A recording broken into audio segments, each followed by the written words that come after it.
Salut à tous, alors aujourd'hui je vais vous faire part de mes dernières trouvailles. Donc je commence avec Halloween. Donc j'ai pris ce Steelbook parce que je le trouve magnifique, hein.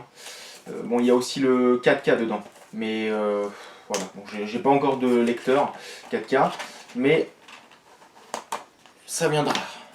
Voilà, donc super Steelbook.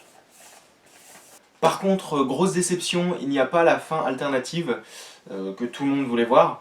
Et je trouve ça injuste dans la mesure où les tout premiers spectateurs ont pu la voir et pas nous. Parce que quand même ils ont bossé pour réaliser cette fin, ils ont fait le montage, enfin ils ont tout fait. Et enfin voilà, je trouve ça con en fait. Enfin de pas l'avoir mise dans les bonus. Et surtout qu'on a eu droit à des plans dans la bande-annonce qui appartenaient justement, enfin qui appartiennent à cette fin.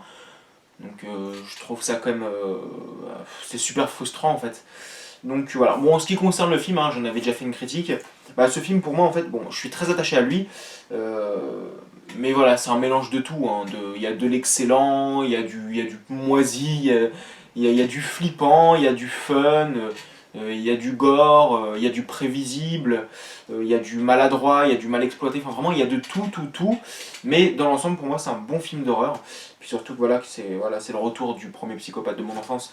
C'est surtout le comportement de certains personnages en fait qui m'ont vraiment agacé. Mais bon voilà, Tonton Myers est revenu en pleine forme, c'est le principal.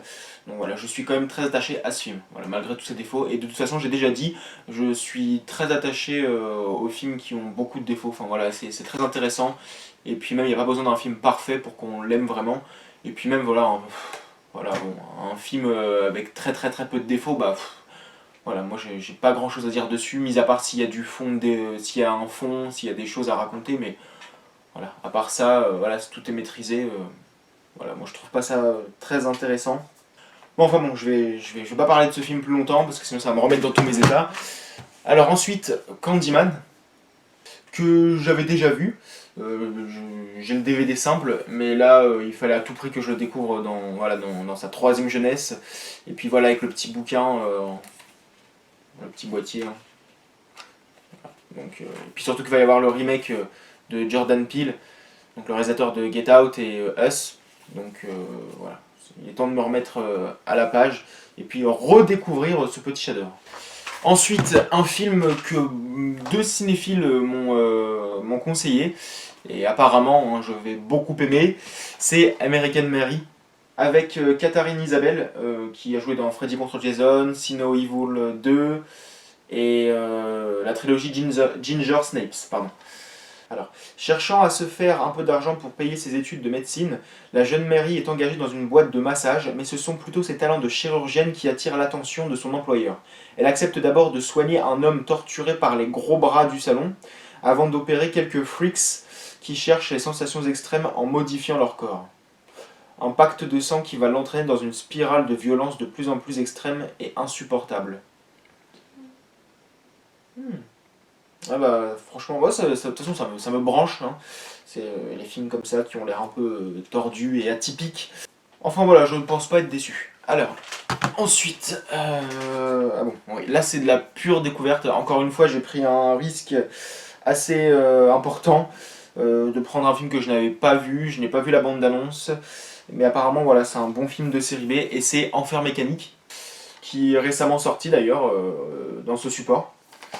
Donc ça parle d'une énorme berline noire qui roule à tombeau ouvert sur les routes désertiques dans une petite ville perdue au milieu de l'Utah.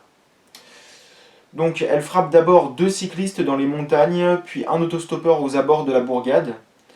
Les vitres de l'automobile étant teintées, il est impossible d'apercevoir son conducteur. Serait-ce un fantôme, un démon ou le diable en personne qui se trouve au volant de l'infernal bolide ? Là on va enchaîner avec des films que je n'ai pas vus, hein. Une fois de plus, hein. Voilà, là il y avait juste Halloween et Candyman que j'avais déjà vu. Donc là je m'attaque à Incident de parcours de George Romero, que je ne connaissais pas du tout avant l'annonce de sa sortie en Blu-ray d'ailleurs. Donc, percuté de plein fouet par un camion, Alan Mann sort tétraplégique de l'hôpital. Hier brillant et athlétique étudiant en droit, il n'est désormais plus qu'un infirme dépendant des autres. Désespéré par son propre état, Alan voudrait mettre fin à ses jours. Tout change lorsqu'un ami scientifique lui offre l'assistance d'Ella, un petit singe capucin d'une intelligence telle qu'il se substitue à ses mains. Si Alan renaît littéralement, il constate bientôt que le primate se montre aussi possessif, un comportement qui s'explique par la modification de son code génétique. On va voir ça. Ensuite, alors, un film que je connaissais déjà, mais j'ai toujours hésité à le prendre, c'est Altitude, que beaucoup d'entre vous ont peut-être déjà vu, parce que bon, il date un petit peu. Comme la jeune Sarah vient d'obtenir son brevet de pilote, 5 amis louent un petit avion pour se rendre à un concert. En cours de vol, ils sont pris dans un étrange orage qui met hors service tous les instruments de bord. Propulsés à 20 000 pieds d'altitude, au cœur d'un inquiétant nuage noir, les passagers vont céder à la panique avant de sombrer définitivement dans la terreur quand ils se rendent compte qu'une gigantesque créature tentaculaire les menace. Donc, intéressant. Film à petit budget, ouais, ça m'intéresse aussi. Ça m'intéresse de voir un peu comment ils s'en sortent.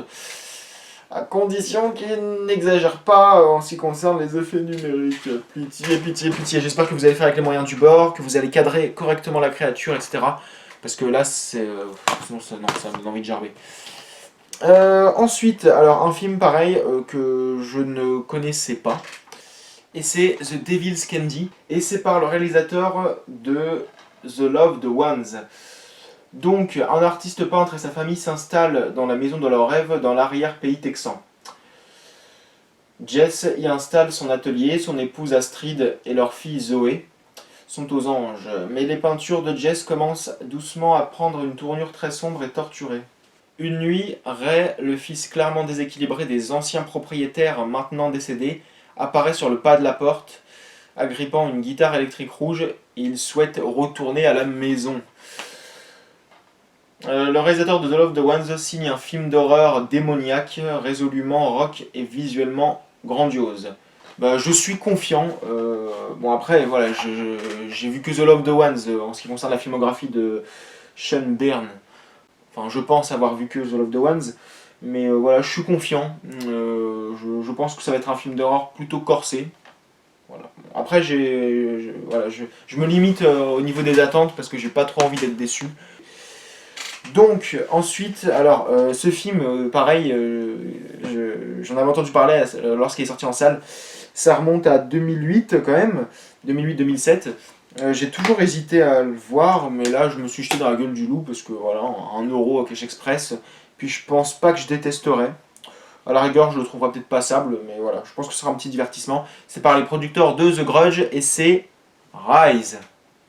Donc, la journaliste Sadie Blake se réveille un jour dans une morgue. Victime d'un sanguinaire rituel vampire, elle fait désormais partie de ceux qu'on appelle les morts vivants.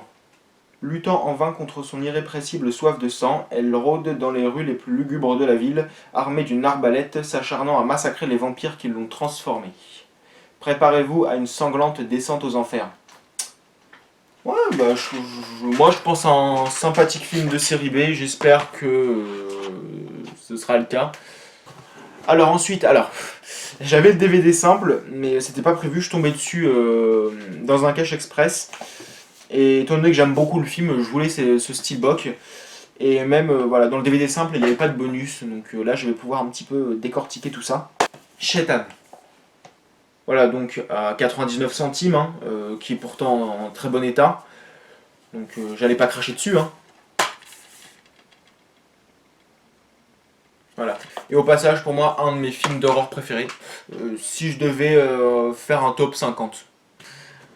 Ensuite, alors celui-là, j'en avais vaguement entendu parler, mais voilà, vu que j'aime un peu ce délire-là, à la japonaise, voilà, je me suis dit pourquoi pas, surtout que c'est Noboru Higuchi, donc celui qui a fait The Machine Girl et Dead Sushi.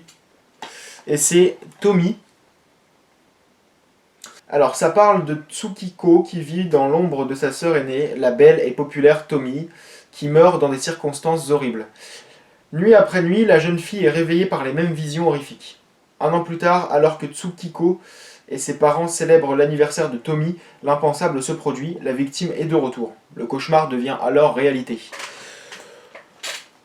Oui, bon, quand on voit un peu le dos de la jaquette, oui, bon, ça a l'air assez décalé. Donc voilà, à voir. Je pense que ça va être fun. Voilà. Bon, après, comme j'ai dit, généralement, je sais si je vais apprécier un film au minimum. Voilà. Bon, après, il faut bien prendre des risques, hein. Parfois, c'est bien d'être surpris. Mais bon, les mauvaises surprises, il faut éviter. Mais non, non, là, c'est quand même une affaire assez raisonnable, hein. Ensuite, Livre de sang. Donc, ça parle de Mary, une enseignante spécialisée dans la parapsychologie, qui recrute l'un de ses étudiants, Simon McNeil, afin de comprendre les événements paranormaux qui se sont produits il y a quelques années dans une maison aujourd'hui abandonnée. Il découvre que cette maison est à l'intersection des autoroutes qui transportent les âmes dans l'au-delà et tente alors de rentrer en contact avec elle.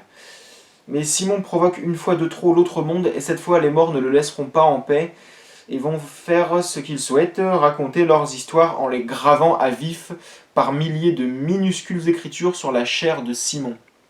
Ouais, ouais, j'imagine un petit peu là. Quand je pense à Clive Barker, comme il dit sur la boîte, c'est tordu et sanglant. Donc je m'attends déjà, oui, voilà, quelque chose d'assez atypique, d'assez barbare. Et j'imagine aussi qu'il y a un peu de cul. Donc oui, bon, à voir. Là, j'ai vu qu'une bande-annonce et puis ça remonte à un moment. Ensuite, alors, pareil, film que je n'ai pas vu. Et c'est The Cured. Donc apparemment film de zombies d'après ce que j'ai pu comprendre. Des années après que l'Europe ait été ravagée par le virus Maze qui transforme les humains en monstres cannibales, un antidote est enfin trouvé. Sean Brown est tenté par ce qu'il a fait. Alors qu'il revient vivre chez sa belle-sœur devenue veuve, la peur et la suspicion risquent de plonger de nouveau le monde dans le chaos. Le passé est un poids très lourd et la réintégration une belle utopie. Surtout quand on a été un zombie. Pas mal. Alors, oui, là, je pense qu'ils confondent un petit peu le film de zombie et le film d'infecté. Parce qu'attention, si c'est un zombie, ça veut dire qu'il est, enfin, ça veut dire qu'il est passé par la mort. Donc, ouais, ça veut dire qu'il est revenu à la vie. Donc voilà, à voir. Ouais, ouais, pas mal, ça va être de la découverte. On va trancher si c'est du film d'infecté ou de zombie. Alors, un film que je voulais d'ailleurs, et je suis tombé par hasard dessus, et voilà, ça m'a fait super plaisir, que je n'ai toujours pas vu, c'est Les Trois Visages de la Peur, hein. Donc, Mario Bava, que je suis pas un fan. Je suis plus tout ce qui est voilà, Lucio Fulci, Dario Argento, ah bah oui, Dario Argento, hein, Lamberto Bava et Umberto Lenzi, voilà, tout ce qui est cinéma italien. C'est un film à sketch qui réunit du coup trois segments. Alors on a le téléphone. Donc Rosie passe une nuit particulièrement éprouvante, harcelée au téléphone par un inconnu lui annonçant sa propre mort. Donc ouais, je trouve que ça pourrait être assez oppressant. Ça pourrait être un huis clos, je sais pas. Donc assez angoissant, je pense. Ensuite les Wurdalax, un vampire prend les traits d'une femme pour hanter la campagne slave. Pourquoi pas. Et la goutte d'eau, donc c'est Miss Chester qui n'aurait peut-être pas dû voler la bague de l'une de ses patientes récemment décédées. Ensuite, alors aussi un film, j'étais super perplexe à l'idée de l'acheter. Mais bon, voilà, pour 2 balles, et puis voilà, je pense pas non plus que je le trouverais catastrophique. Et donc c'est Donkey Punch. Donc, 3 jeunes anglaises en vacances rencontrent un groupe de garçons membres de l'équipage d'un yacht. Ceux-ci leur proposent une promenade en mer. Alors que la fête bat son plein entre alcool, sexe et drogue, un accident sexuel va transformer leur rêve en cauchemar. Donc du frisson, du fun et du sexe à l'appel, scène non censurée. Un thriller, sex, drugs and blood, ils insistent beaucoup là-dessus, hein, qui fait froid dans le dos, une pratique sexuelle sauvage qui pousse au meurtre collectif, violent et excitant. Ouais, bah ça a l'air assez atypique aussi, hein. C'est pas le genre de choses qu'on voit tous les jours. Après, reste à savoir si ça va aller au bout du concept, parce que voilà, faut pas non plus que ce soit un film trop puritain, vu les éléments qui sont mentionnés. Ensuite, alors le film qui a inspiré Massacre à la tronçonneuse, et c'est Night of Fear. Ça a l'air assez démoniaque comme film. On dirait qu'il y a des rituels là-dedans au vu des images. Donc, un ermite fou traque les personnes qui se perdent dans les bois près de chez lui et les capture. Une jeune femme dont la voiture est tombée en panne est sa prochaine victime. Donc, pépite australienne qui est complètement oubliée. Hein. Et donc, on a un film rarissime. Donc, quasiment muet, le film mise tout sur l'ambiance de la bande-son et l'effroi de la trame. Un film d'avant-garde fascinant, prélude au cinéma de genre australien. Avant-dernier film, Vorace. Donc un film que beaucoup m'ont conseillé. Donc un western sur fond de cannibalisme, dérangeant et passionnant. Donc voilà, surtout que le casting, voilà, je le trouve intéressant.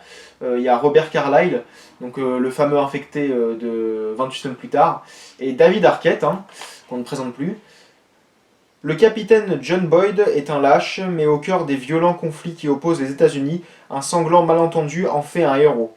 Son supérieur n'est pas dupe et l'envoie aux confins enneigés et sauvages du pays, dans une compagnie constituée de singuliers personnages. John Boyd ne sait pas encore qu'il va devoir affronter un cannibale rendu fou par le froid. Mais qui est cet assassin vorace? Voilà, pourquoi pas? Ouais. Après, ça a l'air d'être dans une époque, ça a l'air de se dérouler dans une époque plutôt lointaine. Ça, voilà, c'est pas ce qui m'intéresse le plus. Moi, je préfère vraiment quand on se retrouve, voilà, bon, voilà, dans l'époque contemporaine. Voilà, et puis même, enfin, voilà, j'arrive pas à m'identifier au personnage, j'arrive pas à me mettre dans la situation quand on se retrouve dans une époque quand même assez ancienne. Voilà, bon, à partir des années 60, 70, ouais, vas-y, ouais. Mais, ouais, non, après, quand c'est trop ancien, non, enfin, c'est... Bon, le film, il a été réalisé en 99, hein, je parle pas de l'année de réalisation, mais je parle vraiment du récit, en fait, quand ça se... Voilà, c'est le vocabulaire, les tenues, enfin voilà, non, j'ai un peu de mal. Bon, ça m'empêchera pas d'aimer le film. J'espère au contraire être surpris. Et enfin, un film que je cherchais depuis longtemps, mais au niveau du prix, je trouvais ça un peu scandaleux quand même. Voilà, mais il paraît que c'est un très bon téléfilm, donc faut pas se fier à la jaquette. Et c'est The Beast. Le port de Graves Point est endeuillé par plusieurs disparitions étranges et quelques morts violentes. Très vite, divers signes laissent penser qu'un animal d'une taille démesurée pourrait en être la cause. Expert en biologie marine, le docteur Taylor a une théorie. Ces drames seraient causés par un prédateur extrêmement rare, une pieuvre géante habituellement cachée au fond des océans. Taylor et White Dalton, un pêcheur, se lancent à la recherche de la créature. Bah oui, bah déjà... les films de pieuvres, enfin franchement, ça c'est super rare. Alors oui, on a vu une dans Au Trouble, The Meg avec Statham, mais voilà, ça restait anecdotique. Et moi je me dis, ça serait pas mal en fait de nous, de nous concocter un bon film horrifique avec une pieuvre. Parce que bon, à chaque fois c'est toujours des navets. C'est même pas des nanars, c'est des navets. Et bon, j'espère que celui-ci il va changer il va me faire changer d'avis. Mais bon, oui, bon, si beaucoup de gens, si les trois quarts des gens me disent qu'il est bien, c'est que voilà, je pense que voilà, voilà, la qualité est au rendez-vous. Mais moi j'aimerais bien quand même qu'ils nous pondent un film d'horreur avec voilà, une pieuvre, mais pas un film d'horreur grand public comme The Meg, un film d'horreur voilà, qui n'a pas peur de choquer, voilà, comme Piranha 3D par exemple, revenir aux monstres marins, mais avec du gore et tout, voilà, du fun, et pas tout simplement un truc grand public inoffensif. Et aussi, pourquoi pas, avec des méduses. Hein. J'aimerais bien. Donc voilà, j'ai hâte de voir ce que ça va donner. Donc forcément, 3 heures, c'est un film en 2 parties. Hein. Voilà, téléfilm, hein, que voulez-vous. Une date de 1996. Donc voilà. J'ai hâte de voir ce que ça va donner. En tout cas, j'espère que je vous ai donné envie de voir certains films. Alors oui, j'ai fait beaucoup de lectures, mais voilà, là c'est que des découvertes. Et je pense aussi à un moment donné que voilà, c'est bien aussi hein, les découvertes. Donc n'hésitez pas à donner aussi vos avis sur les films que vous avez vus. Hein. Je vous remercie d'avoir accordé du temps à ma vidéo et puis je vous dis à la prochaine. Salut!